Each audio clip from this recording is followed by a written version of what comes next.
First thing you want to do is take the frozen dough ball out of the freezer and place it on a countertop. Leave it for about 3 hours until fully thawed.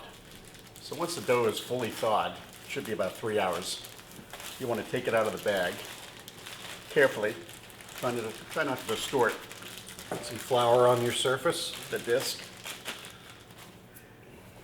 Flour your board. A little more flour once the dough ball's out. It's going to be, I want to try to keep this to be relatively round. You just want to let that rest for another 10 or 15 minutes. It'll make opening the pizza much easier.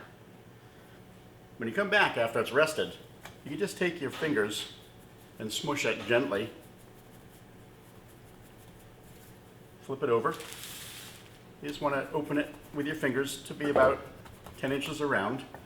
And from that point, we're going to take it and you get our wooden peel. Put a little cornmeal down on the peel.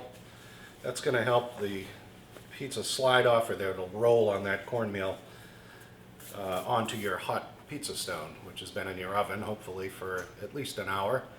So now 450, 500 degrees if you can do that. So now we have the weight of the dough itself actually stretching that dough to be about the size you want it.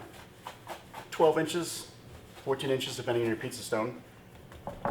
And you've got a round pizza dough ready to dress. So once that pie is on that hot stone in your oven, after about 8 to 10 minutes, you want to give that a 180-degree spin, because there's more heat in the back of your oven, even if you have a convection oven. And the full cook time is probably going to be about 12 minutes, depending on the doneness that you prefer.